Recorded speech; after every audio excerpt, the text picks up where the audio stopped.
আমার বাবাকে মিস করছি আমি, কিন্তু দুর্ভাগ্যের বিষয় আমি আমার বাবাকে দেখাতে পারলাম না। আমার বাবাকে দেখাতে পারলাম না যে আমি চাকরি পেয়েছি, এমন আবেগঘন কণ্ঠে কথা বলছিলেন এবারের রাজশাহী জেলার Bangladesh police trainee recruit constable পদে নিয়োগপ্রাপ্ত ইসরাফিল মুসা। এদিকে মুসার মা চম্পা বেগম ও তার ছোট বোন বলছিলেন তাদের বাস্তবতার গল্প। আর পাঁচটা ছেলের মতন স্বাভাবিক জীবন আর না, ও পরিশ্রম করে লেখাপড়া করেছে। আর এখন ভালো লাগছে, আমার ভাই চাকরি পাইছে, আবার আমাদের পরিবারে কেউ ছিল না কাজ করার মতো।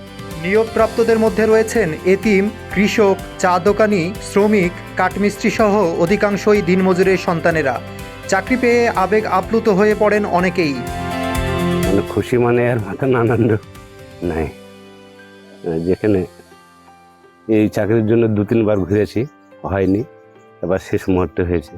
মেধা, যোগ্যতা ও স্বচ্ছতাকে প্রাধান্য দিয়ে রাজশাহী জেলায় বাংলাদেশ পুলিশের ট্রেনি রিক্রুট কনস্টেবল পদে নিয়োগের চূড়ান্ত ফলাফল প্রকাশ করেছে।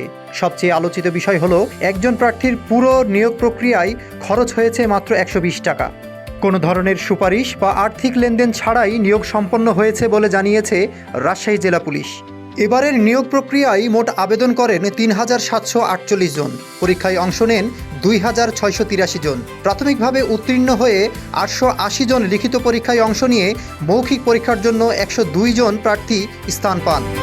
সবশেষে শারীরিক সক্ষমতা, লিখিত, মনস্তাত্ত্বিক ও মৌখিক পরীক্ষায় প্রাপ্ত নম্বরের ভিত্তিতে চূড়ান্ত মেধা তালিকায় স্থান পান 49 জন। এর মধ্যে 46 জন পুরুষ এবং 3 জন নারী রয়েছে। এছাড়া অপেক্ষমান তালিকায় রয়েছে 5 জন। কৃষক সুকুমারের মেয়ে শিখা লাকড়া বলেন, পুলিশের চাকরিটা পেতে আমার কোনো টাকা লাগেনি।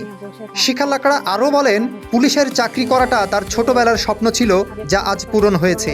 আমার চাকরি হতে 1 টাকাও লাগেনি, আর এই চাকরিটা পেয়ে আমি অনেক খুশি হয়েছি। এটা আমার ছোটবেলার স্বপ্ন ছিল, যেটা এখন আমার বড় হয়ে পূরণ হয়েছে। 3 বারের বেলায় এটা আমি হয়েছি।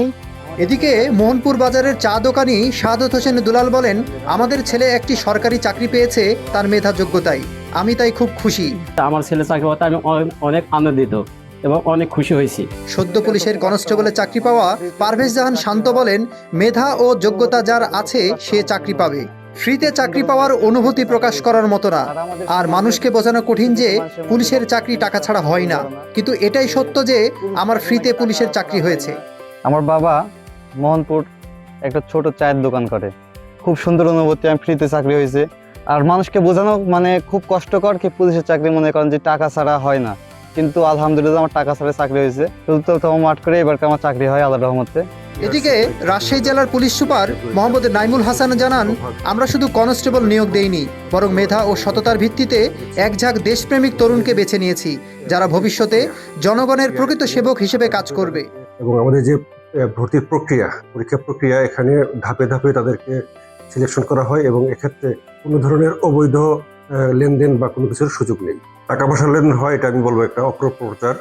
এবং এক্ষেত্রে আমাদের গোয়েন্দার ভিত্তিতে আমরা এই ধরনের কেউ যদি প্রতারণা করে তাহলে তাদেরকে কিন্তু আমরা আইনের আওতায় আনি। এই জন্য আমি সবাইকে আহ্বান করব যে আপনারা ওই ধরনের গুজব বা অপপ্রচারে কান না দিয়ে কারো কাছে টাকা লেনদেন করবেন না, কারণ আমাদের যে এই প্রক্রিয়াটা, নিয়োগ প্রক্রিয়াটা অত্যন্ত স্বচ্ছ এবং মেধার ভিত্তিতে করা হয় এবং কোনো ধরনের লেনদেনের এখানে কোনো অবকাশ নেই। যোগ্য ও দেশপ্রেমিক তরুণদের পুলিশ বাহিনীতে অন্তর্ভুক্ত করাই ছিল এই নিয়োগের মূল লক্ষ্য বলেও জানান তিনি। মেধা ও যোগ্যতাকে প্রাধান্য দেয়া এই নিয়োগ প্রক্রিয়াকে ইতিবাচক হিসেবে দেখছেন সংশ্লিষ্টরা। স্বচ্ছ ও নিরপেক্ষ এই নিয়োগ প্রক্রিয়া সাধারণ পরিবারের তরুণদের মাঝে কেরিয়ার গঠনে নতুন আশার সঞ্চার করেছে। রাজশাহী থেকে মাহবুব হুসাইন, কালবেলা।